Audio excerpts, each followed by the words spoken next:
Bonjour, je m'appelle François Bell, je suis l'un des médecins qui s'est occupé de transplantation à Grenoble pendant beaucoup d'années et qui avait participé à une réflexion éthique autour d'un film qui s'appelait 6 personnages en quête d'éthique et qui a eu une version longue qui s'est appelée après Donner-recevoir au cinéma. Mais je vais passer la parole à Christine Girard pour élargir le cercle des entre-nous dont vous parliez tout à l'heure, parce que Christine a probablement un point de vue et des choses à nous dire un peu différentes. Bonjour, alors je m'appelle Christine Girard, je suis dialysée depuis 1988 en attente de transplantation rénale, donc en attente d'une 3e transplantation rénale. À l'âge de 13 ans, j'ai eu une première transplantation à partir d'un donneur cadavérique. J'ai fait un rejet aigu, donc j'ai été remise en dialyse 1 mois après. Et en 2012, c'est mon conjoint qui m'a donné un rein. Et j'ai fait une hémorragie en fait à la sortie du bloc opératoire. Et malheureusement, j'ai perdu le rein 13 jours après. Voilà. Merci beaucoup pour ce témoignage. Donc, l'idée, bien entendu, c'est d'essayer de permettre aussi d'avoir une autre parole, une autre vision, puisqu'on parle de mérite et on a parlé de confiance de la part des médecins et est-ce que le médecin mérite la confiance. Mais effectivement, on parle aussi de choses que nous ne vivrons pas forcément. Donc, c'est cette vision-là aussi qui nous intéresse. Je vais me permettre de vous poser des questions qui ont été soumises par la salle. Je vous laisse libre choix chacun d'intervenir. Donc la première question reprend en fait le fait qu'on a parlé beaucoup de l'amont de la greffe, c'est-à-dire le choix avant la greffe, et donc d'une notion de droit de mérite au don d'organes. Mais est-ce que le receveur a des devoirs ? L'exemple qui est choisi, c'est donc celui d'un joueur professionnel de rugby qui est transplanté rénal et qui a repris la compétition professionnelle avec, si on pense au rugby, effectivement un risque pour le greffon. Et à ce moment-là, la question, c'est de dire le greffé n'a-t-il pas un devoir, notamment d'éviter des conduites à risque vis-à-vis du greffon, avec une notion peut-être de contrat et jusqu'où peut aller le contrat qu'on passe avec un receveur. Qui va oser? Quand il faut y aller. C'est difficile, il y a un joueur de foot aussi qui a eu une greffe de foie donneur vivant. C'est moins violent le foot que le rugby. Ceci étant dit, il y a une manière de répondre sans beauté en touche. Pas mal, hein. J'ai fait du rugby. On dit quand même à nos patients que c'est pas un traitement palliatif, la transplantation. C'est donc vraiment revivre normalement et pas vivre à moitié. Donc moi j'aurais tendance à répondre de cette façon-là, peut-être même au risque de vous choquer. Mais finalement, l'idée pour lui de pouvoir revivre sa passion me paraît être le succès absolu de la transplantation chez ce malade. Donc j'aurais tendance à le voir comme ça. Je peux vous dire que moi j'ai transplanté hépatique, m'ont demandé l'autorisation de faire du saut à l'élastique.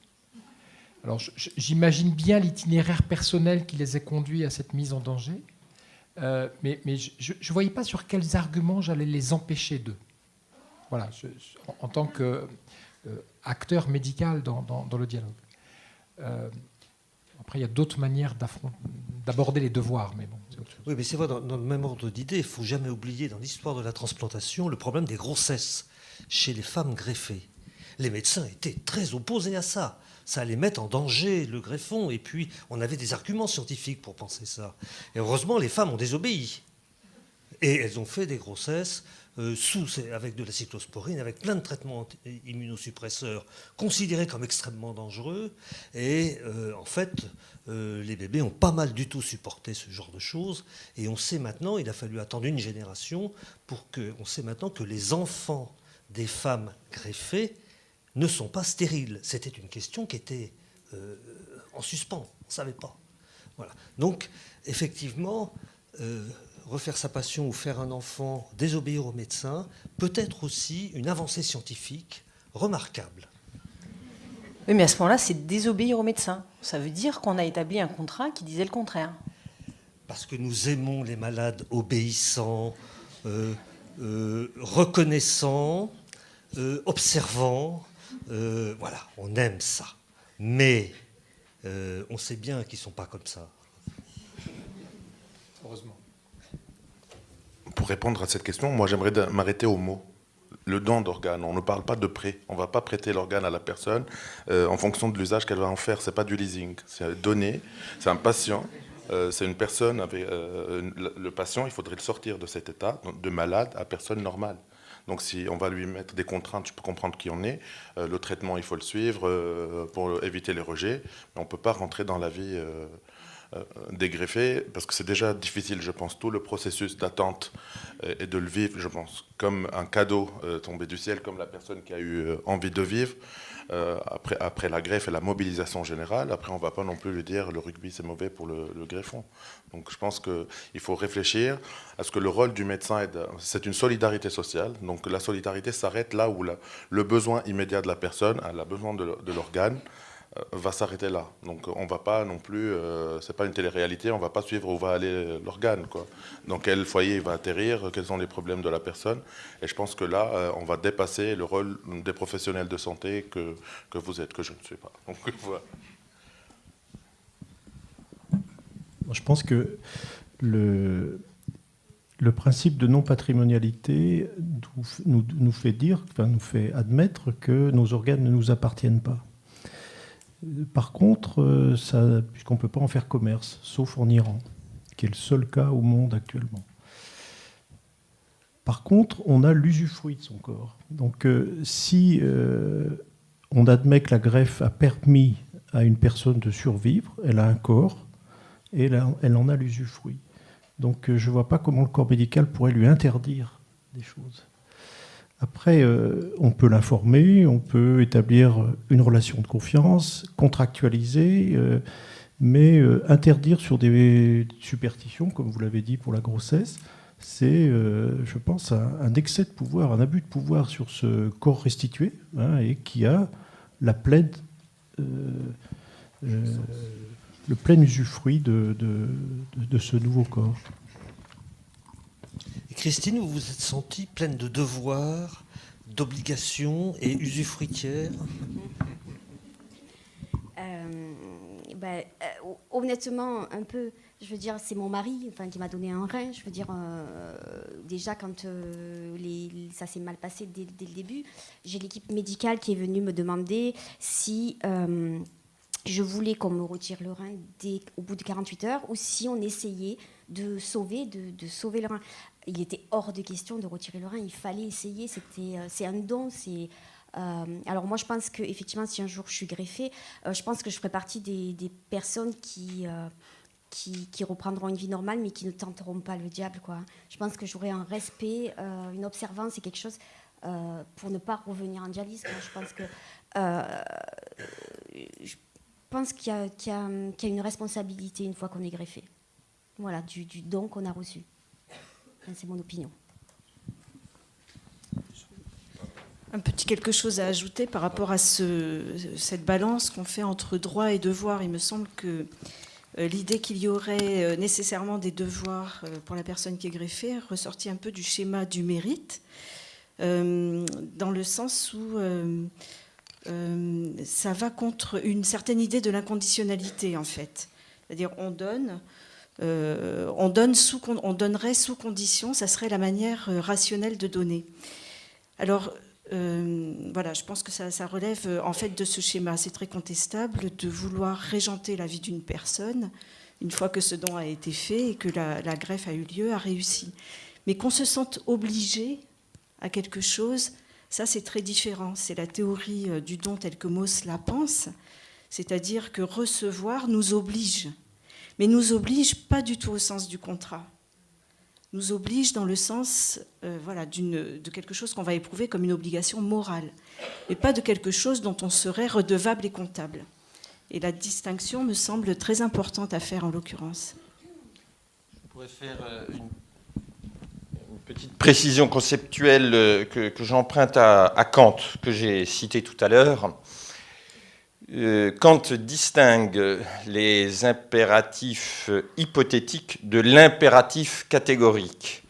Et il dit que l'impératif moral, c'est un impératif catégorique, c'est-à-dire tu dois, il n'y a pas de condition, tu dois, parce que tu dois, c'est comme ça. Ça, c'est ça, un impératif moral, c'est-à-dire que ça te plaise ou non. Et je ne pense pas que le médecin va se comporter de cette manière-là avec son malade, ou alors il va le culpabiliser, et c'est quelque chose qui n'est pas sain.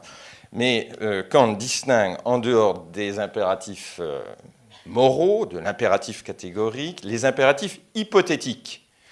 C'est-à-dire que si, par exemple, si tu veux aller à New York, tu prendras le bateau ou l'avion.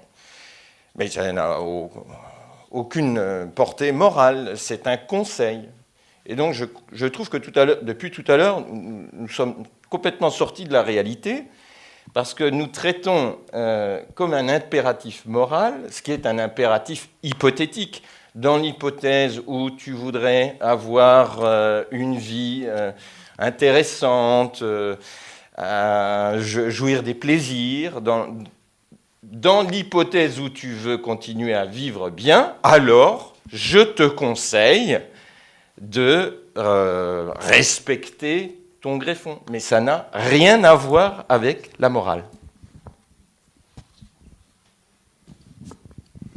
Moi, je voulais revenir à votre position. En fait, elle n'engage que vous, votre position, parce que vous le sentez, parce que vous n'avez pas votre donneur. Je ne sais pas si vous avez pas, par rapport à votre mari, vous avez la même attitude parce que vous le connaissez. Mais là, le donneur potentiel, le devoir, la responsabilité n'engage que vous. Il ne faudrait pas que ce soit du domaine médical ou de la contrainte sociale que de vous faire vivre avec une contrainte supplémentaire, je pense. Parce que la responsabilité, c'est vous qui décidez les frontières de cette responsabilité, la manière de rendre hommage à la personne qui vous donnera l'organe, même si vous n'avez pas d'idée de qui elle peut être. Mais après, de là à dire que la personne doit être responsable pour le don, je pense qu'on pourrait appliquer ça à d'autres domaines. Les médecins qui sauvent la vie de quelqu'un sans la greffe, est-ce qu'ils sont redevables donc, on rentrerait dans d'autres considérations qui me paraissent très compliquées. Je profitais de la précision conceptuelle de M. Lecause, parce qu'elle est vraiment importante. Je ne vois pas comment les médecins transplanteurs, puisque c'est le champ dans lequel on est aujourd'hui, se permettraient d'imposer à ces patients une dette éternelle. Ça serait ça, si je traduis avec mes mots l'impératif catégorique. Le reste, c'est juste notre métier de tous les jours de conseiller. Ça départ à l'alimentation, etc., etc. Donc, on va reprendre notre sacré rugbyman. Déjà, on va lui demander à quel poste il joue. Paquet d'avant, paquet d'arrière, c'est pas exactement la même chose. Mais vous voyez le type de détails qu'on peut avoir. Et donc, je suis sûr qu'on va avoir un plaisir à discuter avec ce patient greffé du simple fait qu'il va jouer au rugby. Et on est dans le cœur du métier. C'est ça, finalement, le cœur de l'histoire. Et si on avait une réponse d'emblée catégorique en disant « mais vous n'y pensez même pas », moi, je répondrais « de quel droit ?» Vous parlez comme ça. Donc voilà, je module, mais je profite de votre précision parce que les impératifs hypothétiques, c'est le travail de tous les jours de la consultation.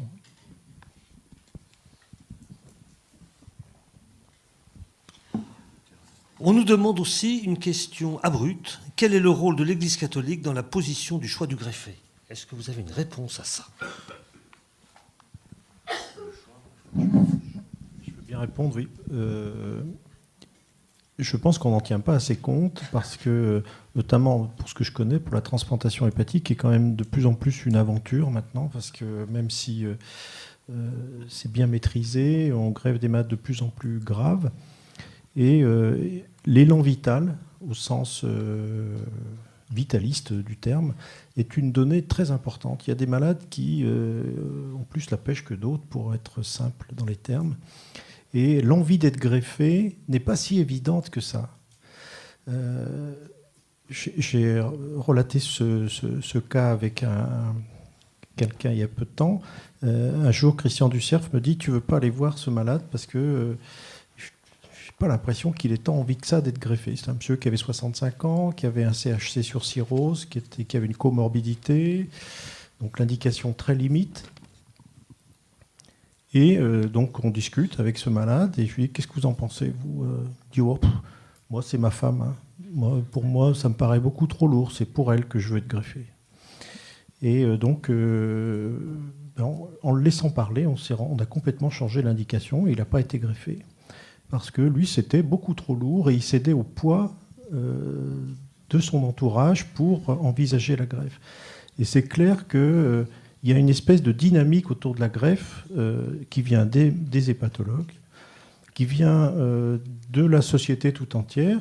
Hein, vous avez vu le don qu'on vous propose, vous n'allez quand même pas le refuser, et de la famille qui envahit complètement la réponse. Et parfois, on aurait besoin d'explorer cette envie d'être greffé, parce que le malade, il est un petit peu étouffé, il n'ose plus s'exprimer dans cette histoire.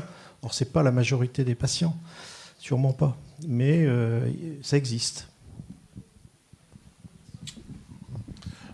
Je pense que la question qui s'est posée à l'Église catholique, c'est d'abord en termes de vie, donc c'est la sacralité de la vie qui prévaut, puisque l'Église catholique respecte la vie même dans ses débuts. Moi j'ai travaillé sur le bébé médicament, on a vu qu'il y avait des positions très audacieuses quand on voit ce que la science peut faire aujourd'hui, puisqu'on dit que la vie humaine est sacrée. Donc on ne peut pas refuser ou choisir le destinataire de son greffon. La deuxième question qui s'est posée, c'est le don interreligieux. Quand on sait qui est la personne qui donne et qui va recevoir, est-ce que cela ne poserait pas un problème ? Les greffés du cœur ont souvent assimilé le cœur comme le lieu des émotions et le lieu de la foi. Donc les personnes qui reçoivent un cœur qui n'est pas d'une personne partageant la même foi qu'eux, se disaient qu'elles n'arrivaient plus à croire ou à aimer Dieu de la même manière ou à aimer leur famille de la même manière. Donc quand on pose la question du don interreligieux, les trois monothéismes se rejoignent pour dire que c'est la vie qui prévaut et qu'il n'y a pas d'importance du lieu de la personne d'origine ou du destinataire du don, puisque au final, c'est une forme de piété qui est partagée par les trois monothéismes que de sauver une vie. Donc il n'y a pas de contradiction.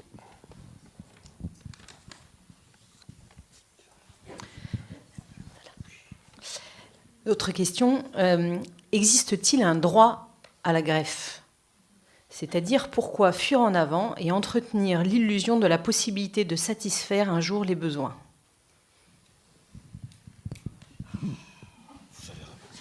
Moi ?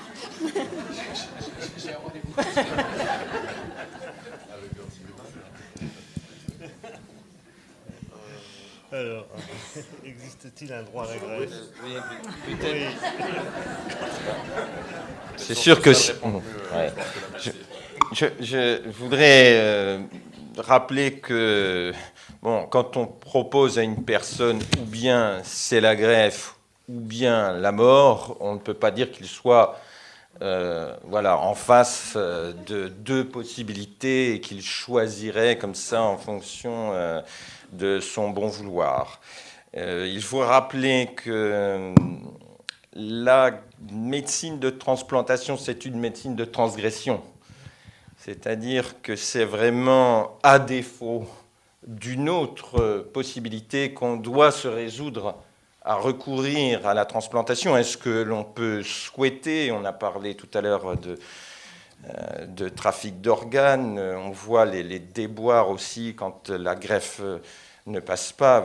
Madame nous a fait tout à l'heure un témoignage très bouleversant et on se dit, mais quand même, s'il existait une médecine régénérative, s'il pouvait y avoir des prothèses, et on sent qu'il y a peut-être le premier devoir éthique, ça va être de dépasser la médecine de transplantation, qui a été l'une des très grandes prouesses, la plus spectaculaire peut-être de la médecine de la fin du XXe siècle. Mais aujourd'hui, cela a été dit aussi par vous, madame, c'est que on greffe de plus en plus, mais en même temps, il y a de plus en plus de demandes. Donc on voit bien qu'il faudrait qu'on arrive un peu à au moins stabiliser ou ralentir et essayer maintenant de maximiser nos chances par leur recherche pour qu'on sorte de cette alternative qui est cruelle. Je peux ? Droit à la greffe, c'est un peu compliqué. Ça dépend par rapport à qui vous avez ce droit, par rapport au médecin ou par rapport à la société. Parce que, si on regarde la greffe d'organes comme une solidarité sociale, comme quoi une société est capable de donner quelque chose à quelqu'un qui en a besoin à un moment, contre un retour éventuel plus tard. Un droit à la greffe, c'est quelque chose sur lequel on pourrait travailler aujourd'hui, puisque c'est si on regarde les choses 30 ans en arrière, la greffe n'était pas aussi développée qu'aujourd'hui. Les vies sauvées n'étaient pas du tout... Le pronostic vital n'était pas... on préconisait même pas la greffe, on laissait les gens mourir parce qu'il n'y avait pas de traitement.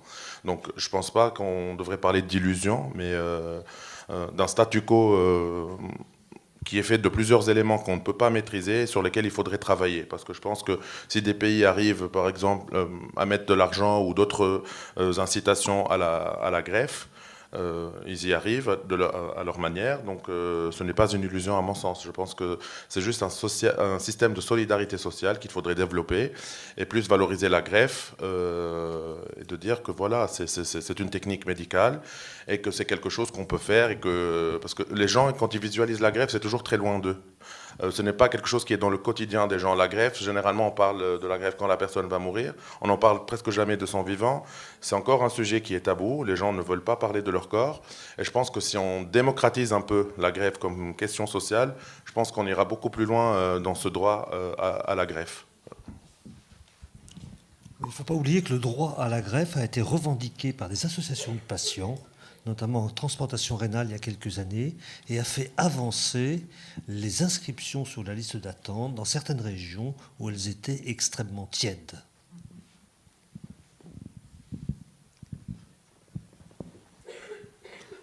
Autre question. Comment justifier, à travers et dans la greffe, la quête de l'immortalité ? Ça, c'est pour vous. Non, c'est pour moi.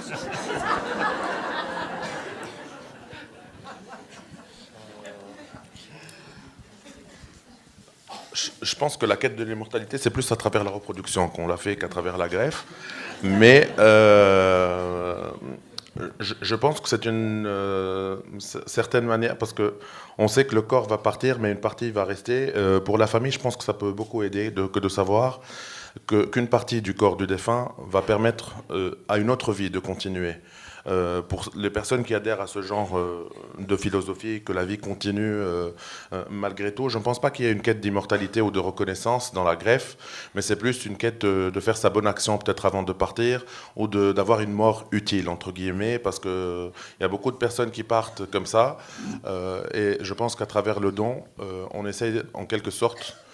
C'est pas une immortalité, mais c'est de marquer son nom dans l'histoire, en quelque sorte. Mais c'est une autosatisfaction personnelle ou familiale, mais ce n'est pas une immortalité comme pourrait le donner le clonage, par exemple, ou d'autres techniques dont nous disposons aujourd'hui. Et je ne pense pas qu'il y ait une quête, parce que très souvent, c'est la famille qui décide. Ce n'est pas la personne en elle-même qui va décider du don, et je ne pense pas que ce soit dans cette optique-là. C'est plus aider que l'immortalité. Une réflexion en partant de la clinique d'un jeune garçon qui avait fait une hépatite fulminante en mangeant des champignons, vous savez, les amanites phalloïdes. Bon, de moins en moins on doit les greffer, mais bon, là pour le coup ça a été catastrophique avec une acidose gravissime, bref. Au décours de ça, quand on l'a interrogé, lui avait basculé du côté obscur de l'immortalité potentielle. Il ne peut plus rien m'arriver. Et en fait, quand on avait reconstitué l'histoire, sur les champignons, il était avec son frère, il n'avait aucune certitude. Ça ressemblait un peu à un jeu imbécile de roulette russe. Le frère, au dernier moment, a dit « Attends, on est en train de faire une énorme bêtise ». Lui, il a dit « Non, je pense qu'ils sont bons ». Le fait de s'en être sorti, il avait basculé dans ça. Bon. On a évidemment demandé une expertise psychiatrique, mais au sens positif du terme. Hein. Qu'est-ce qui se jouait chez ce gamin de 24 ans ? Bon. Ceci étant dit, c'est une vraie boîte à fantasmes, la transplantation. J'ai fait l'ouverture de ma conclusion sur le chimérisme. C'est d'abord une définition immunologique. C'est parfois un vécu des patients d'être une chimère. Les fameuses chimères des mythes de l'Antiquité. Ça peut être totalement destructeur. La vie quotidienne sexuelle est devenue impossible pour des patients. Le conjoint d'une patiente me disant « Comment on fait maintenant qu'on est 3 ?» ce qui était une souffrance absolue. Donc moi, j'avoue que j'étais tombé un petit peu, je dis, précisez-moi bien l'histoire, mais pas par voyeurisme, mais pour être dans une vraie compréhension. Et en fait, ce couple était totalement en train d'imploser, et ce fameux cadeau évident, parfait, la société fait son maximum, avait juste totalement détruit. Donc on a quand même des patients qui basculent dans quelque chose, du fait de la transgression initiale, d'assez irrationnel par rapport à tout ce qui va se passer après. Donc, ils ne sont pas convaincus d'être devenus immortels, mais il y a quand même quelque chose de la prolongation d'un tissu qui était en train de mourir, qui maintenant vit entre eux, qui est quand même parfois vécu comme une déflagration. Et pour avoir eu des discussions avec des collègues, et je me souviens quand à un moment on avait toute la thématique du donneur vivant en transplantation hépatique, qui, après être en progression croissante, s'est un petit peu effondré, et discuter avec un chirurgien prestigieux me disant « Je ne sais pas ce qu'on est en train de faire, mais ça sent pas bon. » C'est-à-dire, quelle boîte de Pandore avons-nous ouverte, sous prétexte de la vie à tout prix, le droit à être greffé, la vie comme impératif ultime, on ne peut pas le laisser mourir, mais qu'est-ce qu'on était en train de fabriquer avec ces histoires de dettes, de dons qui étaient pour le coup plus du tout anonymes et gratuits. Donc, au-delà même de l'immortalité, ça génère quelque chose qui va bien au-delà d'un taux de créatinine, d'un taux de transaminase, de ces choses qu'on a en première ligne. Cette transgression, ils la vivent pendant des années. Donc il y a un impact, encore une fois, parfois violemment dépressiogène chez ces patients. Je trouve que la question aussi est judicieuse sur le fait que la transplantation pourrait nous faire croire que nous allons nous immortaliser, et il n'est pas inutile, je pense, pour les acteurs d'une transplantation de se souvenir que le patient, de toute façon, il va mourir. Hein ? Et parfois, on peut regretter de n'avoir pas transplanté un patient, mais ce n'est pas le praticien ou l'équipe qui est responsable de sa mort, c'est la maladie.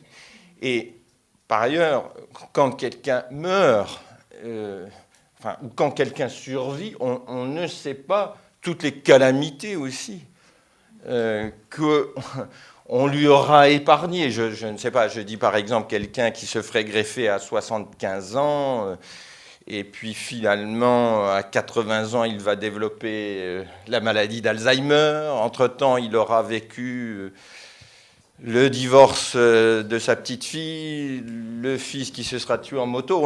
On ne sait pas ce que l'on a en soi de la contingence. Et c'est pas mauvais de pouvoir se dire, après tout, il n'a pas survécu, mais on ne sait pas si finalement ce n'était pas préférable pour lui. Mais je parle plutôt pour les patients d'un certain âge. Oui, je pense que cette question nous a embarrassés parce qu'elle va... Je prends l'exemple concret des retransplantations en urgence. Très souvent, si c'est une non-fonction primaire, l'indication était irréfutable, personne ne discute. Mais sur des patients qui étaient d'emblée, qui posaient problème, l'indication posait problème, on n'était pas... Justement, après délibération, on choisit de prendre le risque. Si ça ne marche pas, est-ce qu'on retransplante ? Et là, on flirte avec ça, avec l'immortalité, la gestion de notre échec propre, hein, c'est-à-dire on a été mis en échec, et je crois que c'est en effet une question vraiment de fond. Et en fait, c'est une question en même temps qu'on ne devrait pas se poser si on posait bien le problème de la greffe, puisque la présence d'un greffon est liée à la mort, donc à la mortalité. Donc on ne peut pas prétendre à l'immortalité alors que la greffe repose sur la mort. Je voulais juste rajouter un petit détail par rapport aux personnes qui sont greffées. Beaucoup d'entre elles sont déjà dans le processus, ainsi que leur famille, dans un processus de deuil et d'acceptation de la mort. Puisque quand on est sur la liste d'attente, la greffe peut parfois donner une nouvelle vie et non pas une immortalité. Elle vient rompre un cycle déjà de départ, où des familles entières sont déjà dans un processus de départ, et là, un coup de fil vous dit que vous allez revivre. Donc ce n'est pas vraiment une immortalité, mais plutôt une nouvelle vie. Je vais juste prendre une question dans la salle. C'est pour la dame qui est en attente de greffe. Je ne me rappelle plus de votre nom, pardon. Je voulais savoir, vous, comment vous arriviez à vivre cette notion de mérite, comment vous la compreniez. Et puis j'ai une autre question aussi, si cette notion de mérite, elle n'a pas des limites. C'est-à-dire, dans quelle mesure on peut aller greffer des personnes responsables d'actes atroces, je pense à des djihadistes ou à des personnes qui ont tué. Voilà. Alors, la notion de mérite, en fait, je m'étais jamais vraiment posé la question, en fait. Je côtoie et je suis en contact avec pas mal de personnes qui attendent une greffe. Hein, et ça n'engage que moi, bien sûr, hein, mais je pense que tout le monde a le droit, enfin, je ne sais pas si je peux dire ça, le droit, ou devrait avoir le droit, en tout cas, d'être greffé. Après c'est une chance qu'on nous donne. Hein. Là, je vais reprendre ce qu'on dit. Ce qu'a dit le monsieur, c'est vraiment une nouvelle vie qu'on nous offre. En fait, moi, je vois la greffe comme une nouvelle vie, c'est-à-dire de sortie de dialyse. Donc, je pense que tout le monde, je ne mettrai pas la notion de mérite, mais après, comme je l'ai dit tout à l'heure aussi, moi, par contre, quand je pense que quelqu'un qui est greffé doit prendre soin de son greffon. Et ça n'engage que moi. Voilà.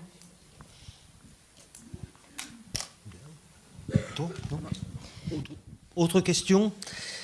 Existe-t-il un travail prospectif de modélisation statistique permettant d'évaluer pour un sous-groupe de greffés potentiels le nombre d'années de vie gagnées? Ça, c'est oui. La réponse est oui. Ensuite,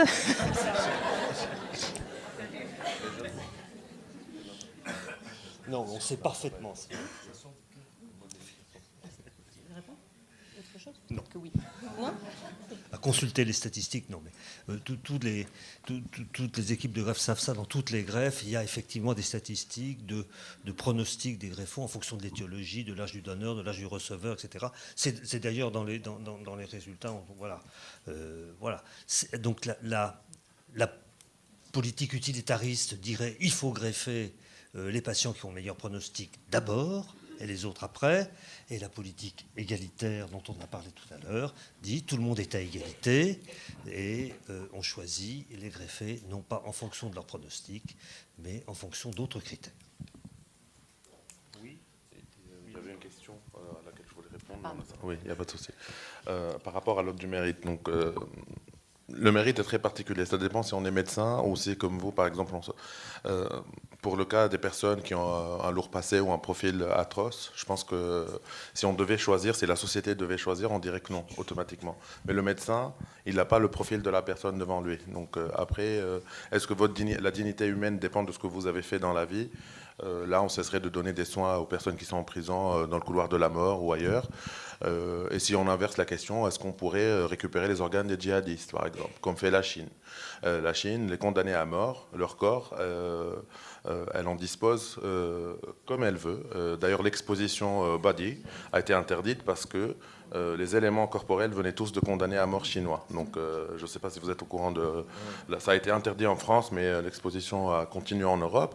Donc, après, le mérite, c'est vraiment très particulier. Mais si on va... laisser l'émotion rentrer dans le rapport médecin-patient, je pense que on se soignera plus de la même manière, je pense. Donc, mais bon, je pense que les personnes qui ne le méritent pas, je ne pense pas qu'elles iraient se soigner dans une structure normale ou avec le processus de liste d'attente et compagnie. Je pense que c'est ça.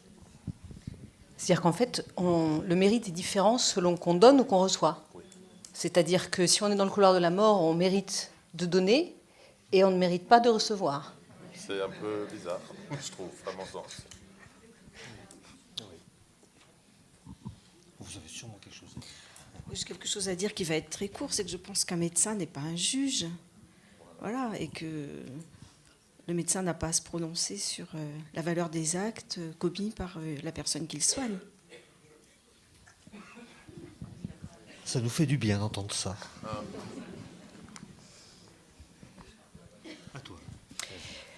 Autre question. Comment envisager la transplantation pulmonaire chez de jeunes patients atteints de mucoviscidose, dans la mesure où leur vie n'est possible que s'ils bénéficient d'une greffe à moyen terme? Ah oui, si on les greffe trop tôt, ils vont rejeter, donc on ne pourra plus les greffer après. Est-ce qu'il ne faut pas mieux les... Qu'est-ce que vous en pensez?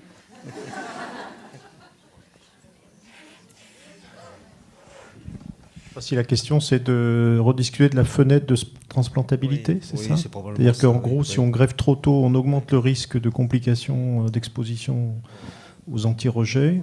Si on greffe trop tard, bien entendu, c'est trop tard. Et ce qu'on a reproché d'ailleurs aux critères d'attribution avant le score F pour le foie, c'était de greffer trop tôt, que certains centres greffaient trop tôt, étaient utilitaristes, c'est-à-dire qu'ils maximisaient la probabilité de succès de la transplantation sans tenir compte des conséquences éventuellement sur le malade. Je ne sais pas si celui qui pose ou celle qui pose la question veut dire est-ce que cette population n'est pas un peu différente et mérite des critères différents, c'est ça? Moi, je pense que la réponse ne peut être que médicale et quelque part basée sur les preuves. C'est-à-dire on se pose tous les questions, quel que soit l'organe dont on s'occupe, du bon timing, du bon moment, du moment idéal de la greffe. D'accord ? Je vais vous donner un exemple, et on a eu une réponse finalement assez récente en greffe de foie, ce cancer dont on parle depuis le début de la matinée, qui est devenu la première indication de greffe. Et donc, sur des grandes cohortes, on est obsédé par le risque de récidive après transplantation. Donc, on a établi toute une série de critères. Et puis, il y a eu une étude américaine confirmée par une étude européenne qui a démontré la chose suivante. Lorsque le délai d'attente était très court, ce qui, comme ça, sur le papier, paraîtrait quelque chose d'idéal, les résultats étaient moins bons. Alors, on essaie de comprendre pourquoi. En fait, c'est une maladie qui a son propre génie évolutif et on a clairement deux groupes de patients. On a ceux qui vont s'aggraver très vite de façon inexorable, la greffe ne changera rien, et ceux qui ont une maladie plutôt tranquille à évolution lente. Il est donc important d'avoir un premier délai de 3 à 6 mois pour voir vers où le patient va basculer, parce que les patients qui ont la forme gravissime de la maladie, la greffe ne va absolument pas influencer, et là, pour le coup, on va perdre un greffon. Donc vous voyez que c'est un concept un petit compliqué, parce que sur un plan oncologique, j'ai un cancer, je veux m'en débarrasser le plus vite. Sauf que c'est une notion que les médecins commencent à comprendre. Il faut probablement sortir des concepts de maladies dont les contours seraient très définis. On est de plus en plus dans des syndromes. Et que derrière un acronyme unique, carcinome hépatocellulaire, vous avez un patient qui a une petite boule de 2 cm, quoi qu'on fasse 3 mois après, c'est multimétastatique. Et puis un autre, il a une boule de 2 cm, 1 an après, elle ne fait que 3 cm. Donc on a besoin d'apporter des réponses qui vont être des réponses médicales, médico-scientifiques. Quand je disais publier, travailler, il ne faut quand même pas oublier, ce n'est pas ésotérique, il faut qu'on continue, nous, à labourer le champ de la médecine tel qu'on le fait au quotidien. Donc, je ne suis pas du tout un spécialiste de la muco, mais on peut imaginer une étude qui viserait justement à répondre à cette question avec les outils scientifiques habituels de comparaison de groupe.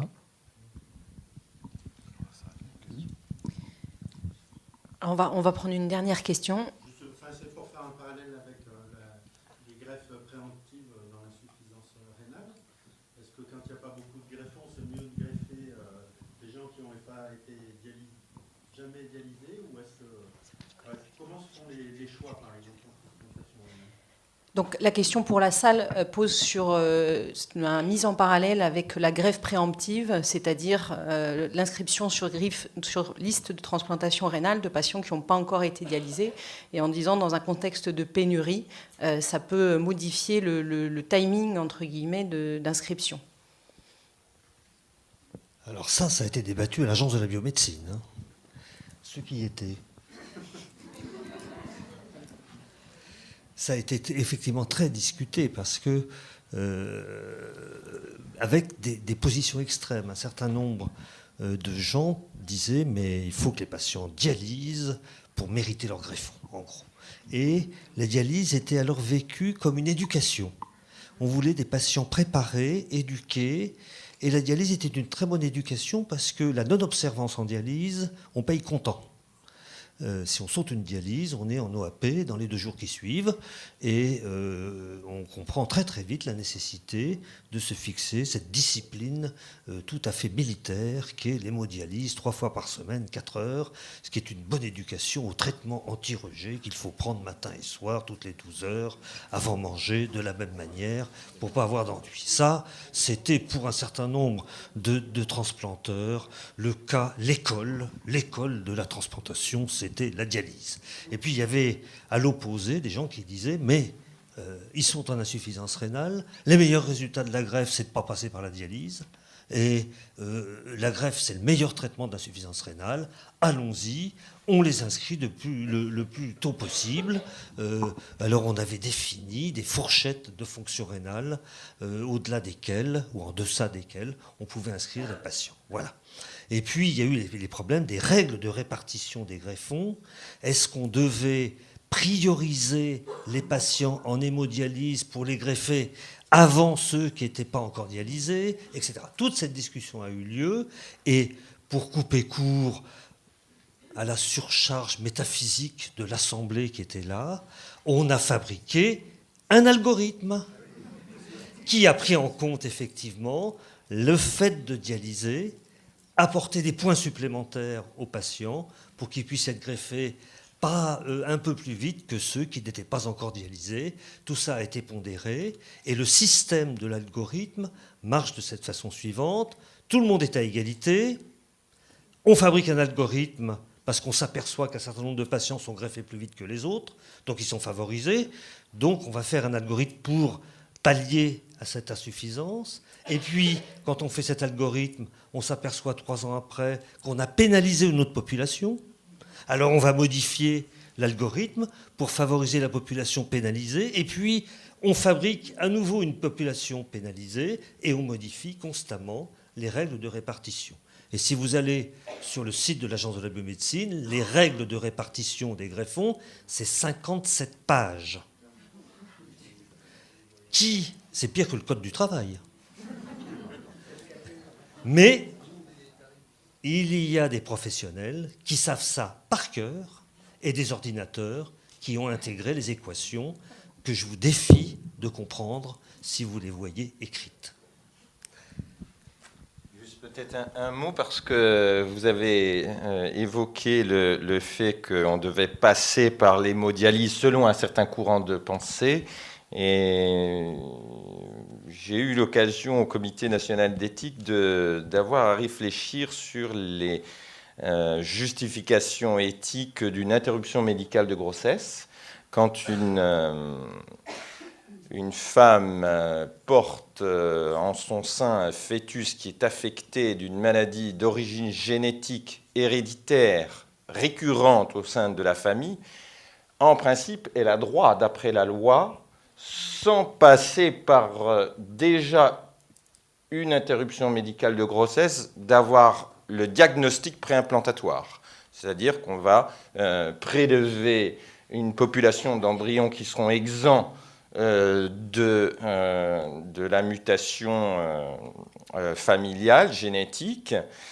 Et donc c'est tout à fait le même raisonnement, c'est-à-dire normalement d'après la loi, s'il est avéré qu'il y a une maladie génétique grave avec un risque élevé d'avoir un enfant porteur de la maladie génétique, vous avez le droit directement d'avoir le diagnostic préimplantatoire au terme duquel on va implanter un embryon qui sera indemne de la maladie, par exemple la mucoviscidose. Vous n'avez pas à déjà avoir eu un enfant porteur d'une mucoviscidose pour qu'on dise « Ah oui, là vraiment...